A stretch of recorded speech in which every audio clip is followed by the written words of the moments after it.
of these? Staying home on election day. It's a matter of choice, of course. But no American should forfeit their vote without first considering why it matters.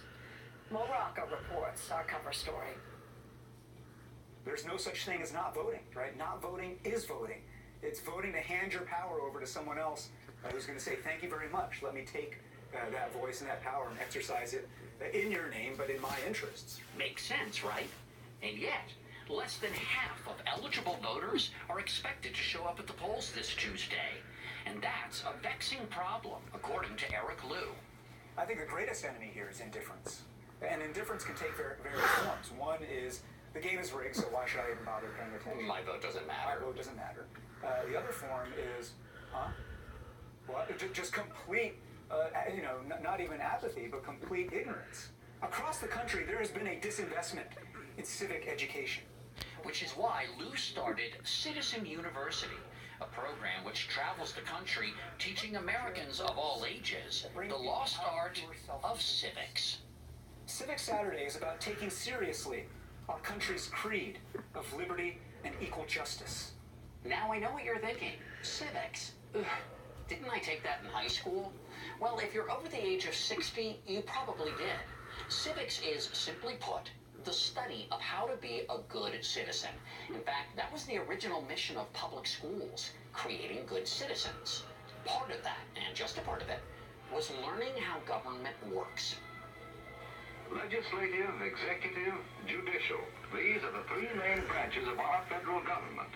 It's well documented that the partisan discord in our country followed up very closely on the heels of schools stopping to teach civic education.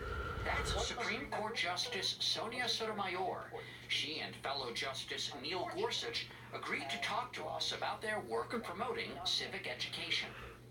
We've talked about this a lot.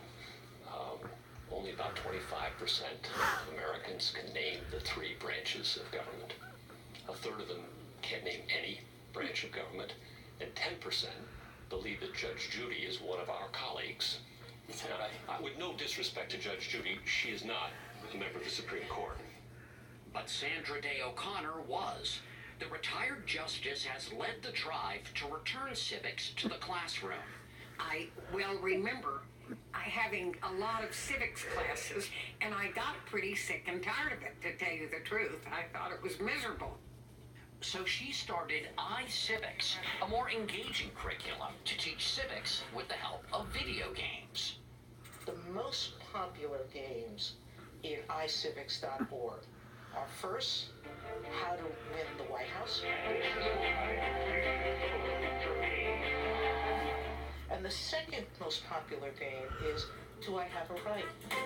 Clients come to us so we can protect their rights, as found in the amendments to the U.S. Constitution. That's a tough game. That's a tough game. Very, very tough. You know, it's important if we, the people, are going to run our government, that we know what it is, how it works, and how we can participate in it. Now, a second important component of civics is civility. Civility is manners. You know, that thing in short supply these days. You and I learning to disagree without tearing each other's heads off. But that doesn't mean everyone agreeing on everything. Half of you are going to be assigned the position of supporting this idea of getting rid of offensive mascots. You know, I tell my students, I don't want you to come in here and hold hands and sing Kumbaya. You know, I want us to have better arguments. I want us to understand these complex issues that face our republic. West Chicago Community High School's Mary Ellen Daniels wants her students to debate controversial topics. Without these mascots, many people wouldn't know the history of some of these Native Americans. I argue that it would be even more awkward to walk into a gym, you know, as somebody with Native American history, you know, and looking at what is supposed to be representative of your culture. Okay, so you're not shying away from what's actually happening right now. No. Whether it's presidential tweets, whether it's fights on the floor of the House. To be honest, I don't use a textbook in my classroom. Our textbook is the newspaper. It's not about the conflict as much as about how you speak. Seniors Daniela Almorales, Spencer Houston, Sabrina Lutfayeva, and Rudy Munoz are currently in the course. How big a role is President Trump playing in your class? The president's, infamous, Twitter account, that's just like an everyday Tuesday for most of us. We deal with a lot of drama every day because it's high school and yeah. a lot of stuff goes down in the hallways. We're teenagers and we can be civil with each other, but in the professional world, I don't see that. Do you look at the TV and yell at the politicians and say, "You're making my job harder"? I do, but I also say sometimes, thank you, because you're an object lesson for my students. If you don't do this, this is what it looks like. Here's a view at the end of the road. Is this what you want? And that brings us to the last big part of civics. It's kind of the loftiest part. Putting country over yourself, and yes, even over your own party. This guy knows what I'm talking about. There have been many moments in American history where we had partisanship every bit as intense as right now, and actually we saw great outcomes, great progress. We have different views, we have different ideas, we have arguments. That's good. That's the nature of a healthy democracy. But we also need to have something, what holds us together. Harvard Business School professor David Moss teaches the history of democracy. That's the part that I'm worried about.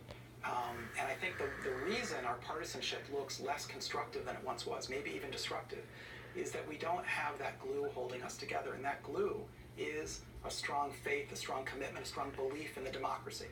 Consider that only 30% of Americans born after 1980 say that it's essential to live in a democracy. But Moss isn't alarmed, yet. The American democracy has been more resilient than many people expected. But can it break? And the answer from the 1850s up to 1860 and 61 is yes, it can. And so I think we have to just be careful with it. There's no panacea here, right? I mean, how are we going to boost these numbers on belief in democracy? I think bringing civics back into school, but not civics that students say is boring, but we want to look for things that engage students, that are substantive, and that they're excited about. If only life were as simple as those civics films of yesteryear. Well, Bill, Washington and Jefferson and Lincoln are dead. They began our democracy, but they knew the job would have to be finished by those who lived after them. What do you say to the people who, and there are a lot of them, I think, who say, the reality of government doesn't match up with textbook civics? And my answer is, what are you doing about it? If you really care, then you can't complain, you have to do. Then we can have a conversation. It's our government, Bill. From here on, it's up to us.